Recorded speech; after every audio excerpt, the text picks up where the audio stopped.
Hello and good morning दोस्तों। तो आज का न्यूज स्टार्ट करते हैं। किस स्टेडियम का नाम बदलकर निरंजन शाह स्टेडियम किया जाएगा? ए ऑप्शन है Moti Bagh stadium, B option है Saurashtra cricket association stadium, C option है IPL sports stadium, D option है वानखेड़े स्टेडियम।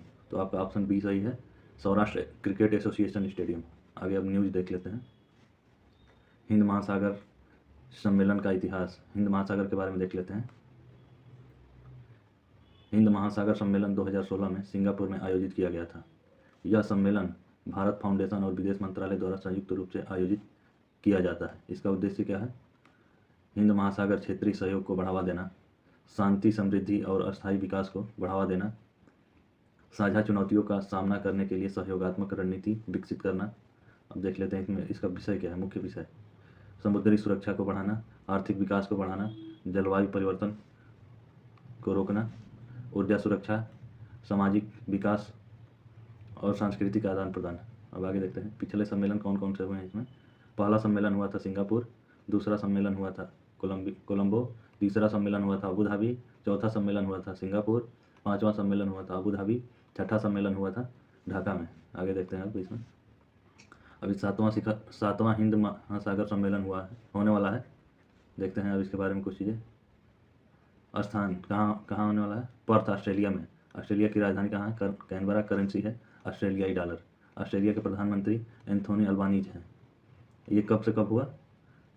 9 फरवरी से 10 फरवरी 2024 तक।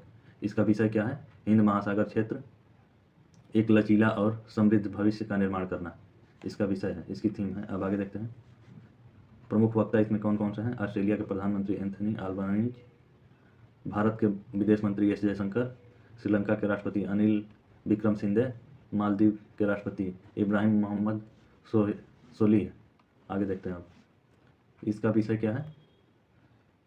समुद्री सुरक्षा, जलवायु परिवर्तन, आर्थिक विकास, टिकाऊ विकास, सामाजिक विकास, सांस्कृतिक आदान प्रदान। विदेश मंत्री एस जयशंकर की भागीदारी। एस जयशंकर 7वें हिंद महासागर सम्मेलन का प्रतिनिधित्व करेंगे। वह सम्मेलन का मुख्य भाषण देंगे तथा वह अन्य देशों के नेताओं और मंत्रियों से भी मुलाकात करेंगे। आगे देख लेते हैं सम्मेलन का महत्व क्या है। यह सम्मेलन हिंद महासागर क्षेत्र के देशों के बीच सहयोग को बढ़ावा देने के लिए एक महत्वपूर्ण मंच प्रदान करता है। इसमें अगला है, यह सम्मेलन क्षेत्रीय शांति, समृद्धि और अस्थायी विकास को बढ़ावा देने में महत्वपूर्ण भूमिका निभाता है। अब भारत रत्न के बारे में देख लेते हैं। इसकी स्थापना कब हुई थी? भारत रत्न की स्थापना 2 जनवरी 1954 को भारत के तत्काल राष्ट्रपति द्वारा की गई थी। इसका उद्देश्य क्या है? यह पुरस्कार राष्ट्रीय सेवा के लिए दिया जाता है, जिसमें कला, साहित्य, विज्ञान, सार्वजनिक सेवा और खेल शामिल है। इसमें क्या क्या प्रावधान है? प्रारंभ में यह केवल जीवित व्यक्तियों को ही दिया जाता था, लेकिन 1955 से इसे मरणोपरांत दिया जाने लगा। एक वर्ष में अधिकतम 3 व्यक्तियों को ही दिया जाता है। यह पुरस्कार किसी पदवी के रूप में नहीं बल्कि नाम के साथ पदवी के रूप में इस्तेमाल किया जाता है।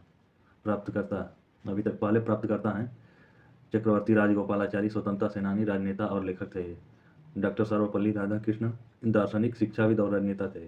सीवी रमन, भौतिक विज्ञानी थे। अब आगे देखते हैं अन्य महत्वपूर्ण लोगों को मिला है इसमें। मदर टेरेसा, नेल्सन मंडेला और सचिन तेंदुलकर। इनको खेल के क्षेत्र में मिला है। ये साउथ अफ्रीका के राष्ट्रपति हैं और विदेशी सामाजिक कार्यकर्ता थे भारत में जिन्होंने काम किया था। अंतिम बार 25 जनवरी 2019 को भारत रत्न पुरस्कारों की घोषणा की गई थी। 2019 में प्राप्तकर्ता हैं नानाजी देशमुख, भूपेन हजारिका, प्रणब मुखर्जी। 2024 में भारत रत्न पुरस्कारों की घोषणा देखते हैं 5 लोगों को की गई है। पहले हैं बिहार के पूर्व सीएम कर्पूरी ठाकुर को मरणोपरांत, भाजपा के वयोवृद्ध नेता लाल कृष्ण आडवाणी। अगले हैं पूर्व प्रधानमंत्री चौधरी चरण सिंह और नरसिम्हा राव को मरणोपरांत, कृषि वैज्ञानिक MS स्वामीनाथन, हरित क्रांति के जनक को मरणोपरांत। कुछ महत्वपूर्ण तथ्य हैं इसमें। क्या कहा है? भारत रत्न पुरस्कारों की घोषणा आमतौर पर गणतंत्र दिवस के अवसर पर की जाती है। इस पुरस्कार की घोषणा भारत के प्रधानमंत्री द्वारा की जाती है। अब आगे देखते हैं अगली न्यूज़ है लक्ष्मी नारायण अंतर्राष्ट्रीय पुरस्कार। इसके बारे में जान लेते हैं, इसकी हिस्ट्री क्या है। इसकी स्थापना 2013 में Lakshmi Narayan global music festival के दौरान स्थापित किया गया था। इसका उद्देश्य क्या है? संगीत के क्षेत्र में उत्कृष्ट योगदान के लिए कलाकारों को सम्मानित करना। इसमें पुरस्कार क्या मिलता है? 10 लाख रुपए का नगद पुरस्कार, एक स्मृति चिन्ह और एक प्रशस्ति पत्र। अब आगे देखते हैं लक्ष्मी नारायण पुरस्कार प्राप्त करने वाले कुछ प्रसिद्ध कलाकार हैं। 2013 में 2014 में किशोरी अमोनकर, 2015 में हरिप्रसाद चौरसिया, 2016 में रविशंकर, 2017 में जाकिर हुसैन, 2018 में पंडित भीमसेन जोशी, 2019 में प्रवीण सुल्ताना, 2020 में शिव कुमार शर्मा, 2021 में राजन और साजन मिश्रा। आगे देखते हैं। 2022 में सुधा रघुनाथन, 2023 में हरिहरन, 2024 में प्यारेलाल, जिनको अभी मिला है। प्यारेलाल शर्मा को 2024 में पुरस्कार मिला है, लक्ष्मी नारायण अंतर्राष्ट्रीय पुरस्कार से सम्मानित किया गया है। 9 फरवरी 2024 को लंदन में Lakshmi Narayan global music festival में प्रदान किया गया। पुरस्कार प्यारेलाल शर्मा को भारतीय संगीत में उनके 60 वर्षों से अधिक के योगदान के लिए सम्मानित किया गया। उन्होंने कई प्रसिद्ध फिल्मों के लिए संगीत रचना की, जिनमें बरसात की रात, दोस्ती, Sholay, Amar Akbar Anthony, mister India शामिल है। उन्हें 2000 में पद्मश्री, पद्म विभूषण और 2017 में पद्म विभूषण से सम्मानित किया गया था। अब आगे देखते हैं। लक्ष्मी नारायण अंतर्राष्ट्रीय पुरस्कार, इसके बारे में देख लेते हैं। पुरस्कार के बारे में कुछ महत्वपूर्ण बातें देख लेते हैं। यह पुरस्कार केवल भारतीय कलाकारों को ही दिया जाता है। पुरस्कार का चुनाव एक जूरी द्वारा किया जाता है, जिसमें संगीत के क्षेत्र में प्रसिद्ध विशेषज्ञ शामिल होते हैं। यह पुरस्कार समारोह हर साल लंदन में Lakshmi Narayan global music festival के दौरान आयोजित किया जाता है। यह पुरस्कार भारतीय संगीत में प्यारेलाल शर्मा के योगदान और उनकी उत्कृष्टता का प्रतीक है। अब आगे देखते हैं। अगली न्यूज़ है wild life photographer of the year people's choice award के बारे में जान लेते हैं। नीमा सरीखानी ने 2023 में wild life photographer of the year people's choice award ice bed शीर्षक वाली अपनी तस्वीर के लिए जीता था। यह तस्वीर एक नर ध्रुवीय भालू को एक छोटे हिमखंड पर सोते हुए दिखाती है। इस पुरस्कार का इतिहास क्या है? यह पुरस्कार पहली बार 2000 में दिया गया था।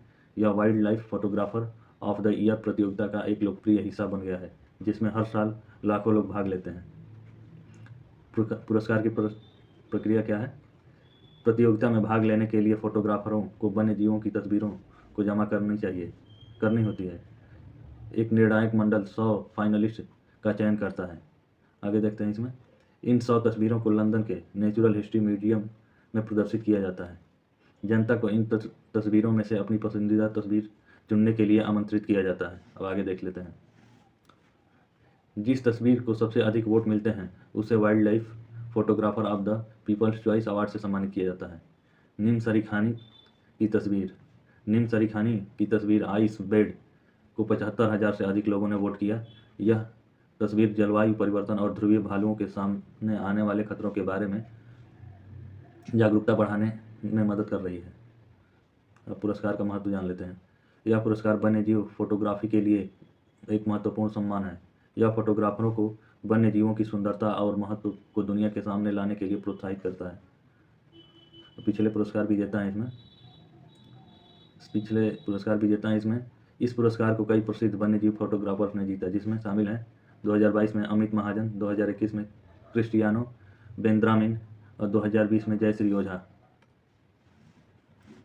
यह पुरस्कार वन्यजीव फोटोग्राफर को बढ़ावा देने और लोगों को वन्यजीव के प्रति जागरूक करने में महत्वपूर्ण भूमिका निभाता है। अब आगे देख लेते हैं। अगली न्यूज़ है तडोबा कंबल संरक्षण रिजर्व के बारे में जान लेते हैं। इसका इतिहास क्या है? 1955 में तडोबा राष्ट्रीय उद्यान के रूप में स्थापित किया गया। 1986 में कान्हा राष्ट्रीय उद्यान से 11 बाघ लाकर तडोबा में छोड़ दिए गए। 1995 में तडोबा अंधारी टाइगर रिजर्व घोषित किया गया। 2015 में तडोबा अंधारी टाइगर रिजर्व को 2 भागों में विभाजित किया गया, तडोबा राष्ट्रीय उद्यान, कंबल राष्ट्रीय उद्यान। 2023 में तेलंगाना वन्यजीव बोर्ड ने तडोबा कंबल संरक्षण रिजर्व को मंजूरी दी। अब आगे देख लेते हैं। इसका क्षेत्रफल कितना है? 1200 वर्ग किलोमीटर। बाघों की संख्या इसमें 88 है। अन्य जानवर हाथी, गौर, चीतल, सांभर, नीलगाय, जंगली सुअर, भेड़िया, लकड़बग्घा, मगरमच्छ, विभिन्न प्रकार के पक्षी। पर्यटन, लोकप्रिय पर्यटन स्थल सफारी के लिए प्रसिद्ध है। खतरे, अवैध शिकार, वन्य जीवों के साथ संघर्ष, आवास का नुकसान। तडोबा कंबल संरक्षण रिजर्व के महत्व क्या है? बाघों और अन्य वन्य जीवों के लिए महत्वपूर्ण आवास, जैव विविधता का संरक्षण, पर्यटन को बढ़ावा देना, स्थानीय लोगों के लिए रोजगार के अवसर पैदा करना। भविष्य की चुनौतियाँ क्या हैं? अवैध शिकार को रोकना, वन्य जीवों के साथ संघर्ष को कम करना, आवास का संरक्षण, पर्यटन को अस्थायी तरीके से विकसित करना। इसका निष्कर्ष क्या निकलेगा? तडोबा कंबल संरक्षण रिजर्व भारत के सबसे महत्वपूर्ण वन्यजीव अभयारण्य में से एक है। यह बाघों और अन्य वन्य जीवों के लिए महत्वपूर्ण आवास प्रदान करता है।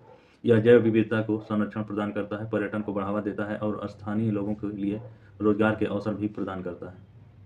अब आगे देखते हैं, अगली न्यूज है तवांग चू tides international kayaking championship 2024। Tawang चू टाइड्स इंटरनेशनल कायाकिंग चैंपियनशिप 2024 7 फरवरी 2024 को अरुणाचल प्रदेश के तवांग में शुरू हुई। यह चैंपियनशिप अपने आप में एक ऐतिहासिक घटना है, क्योंकि यह पहली बार जब भारत में इस तरह का अंतर्राष्ट्रीय कायाकिंग का आयोजन किया गया है। इसका इतिहास क्या है? यह चैंपियनशिप अरुणाचल प्रदेश पर्यटन विभाग और तवांग जिला प्रशासन द्वारा संयुक्त रूप से आयोजित की गई। इसका उद्देश्य इस क्षेत्र में ऐतिहासिक पर्यटन को बढ़ावा देना और तवांग नदी की प्राकृतिक सुंदरता को दुनिया के सामने लाना है। 10 देशों के 50 से अधिक कायाकर इस चैंपियनशिप में भाग ले रहे हैं। चैंपियनशिप में 3 प्रतिस्पर्धाएं होंगी, स्लैलम, स्प्रिंट और डाउनहिल। पुरुषों और महिलाओं दोनों के लिए अलग अलग स्पर्धाएं होंगी। इसका महत्व क्या है? यह चैंपियनशिप अरुणाचल प्रदेश के लिए एक महत्वपूर्ण अवसर है। यह चैंपियनशिप राज्य में पर्यटन को बढ़ावा देने में मदद करेगा। यह चैंपियनशिप राज्य के लोगों के लिए रोजगार के अवसर भी पैदा करेगा। आगे की राय इसमें क्या है? यह उम्मीद है कि यह चैंपियनशिप सफल होगी और अरुणाचल प्रदेश में साहसिक पर्यटन को बढ़ावा देने में मदद करेगा। यह चैंपियनशिप लोगों के लिए आय का एक महत्वपूर्ण स्रोत बन जाएगी। यह चैंपियनशिप अरुणाचल प्रदेश और भारत के लिए ऐतिहासिक घटना है। यह चैंपियनशिप राज्य में पर्यटन को बढ़ावा देने और राज्य के लोगों के लिए रोजगार के अवसर पैदा करने में मदद करेगी। तो आज की न्यूज़ हम यहीं समाप्त करते हैं।